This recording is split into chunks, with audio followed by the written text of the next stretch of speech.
do we have to deliver that we really can change healthcare? So we need diagnostics and we need interventions, of course. So what we did in the past, I would say months, with a couple of people is really thinking about how can we deliver care that in the end it could be implementable. And we also looked at especially the genetic contribution to healthy longevity medicine. And we termed gerogenes and gerosuppressors. And that was a little bit after a visit to, especially to the Middle East, where there are lots of projects where everybody is being genotyped.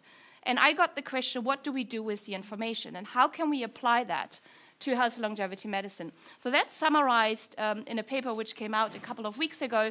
Please have a read, where we really try to map out how can we link the genomics to the clinical biomarkers of aging, and in the end, even to interventions.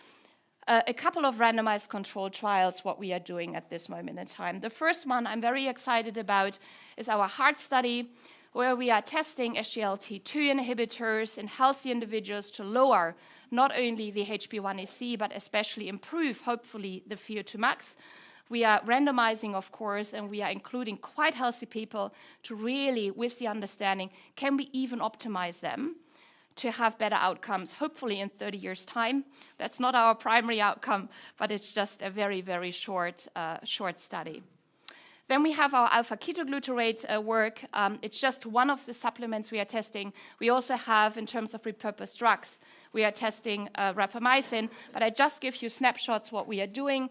I think in the past 2 years, we really understood how to do clinical trial designs, how to include individuals. Alpha-ketoglutarate is a nice molecule. I think we have to really test if it really works, and that's the reason why we are investing hugely, not only giving it to middle-aged healthy individuals, but also now we recently studied or started a RCT in individuals perioperatively.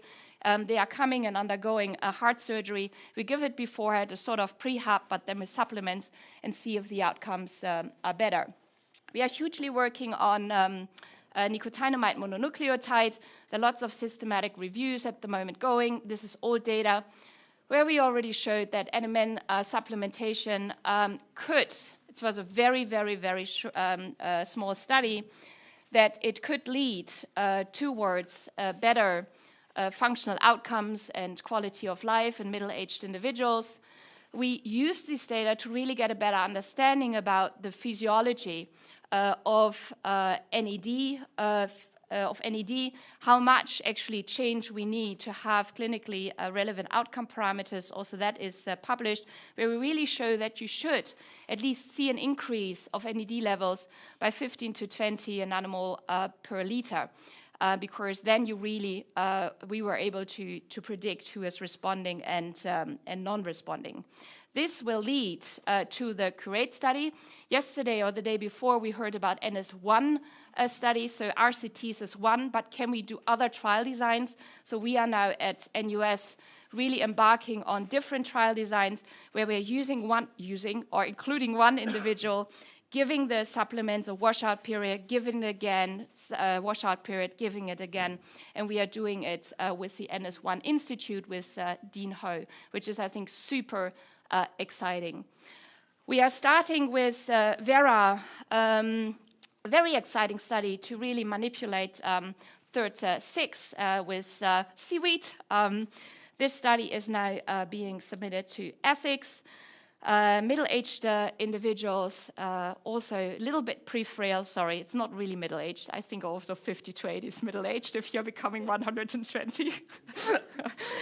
Pre-frail individuals, also here randomized controlled, because we do not know if the NS1 approach is really the one to head for. So please let me or Vera know if you have any questions. The last one we are embarking on, it's with ethics at the moment, is multivitamin and mineral use. There's lots of discussion at this moment in time with regards of is it good or not good to use multivitamin and minerals, because it's associated with not much mortality benefit or survival benefit, but maybe even mortality. So Daniel, who is also, I think, here in the room, wrote an umbrella review what the potential benefits are of multivitamins and minerals. You see them here.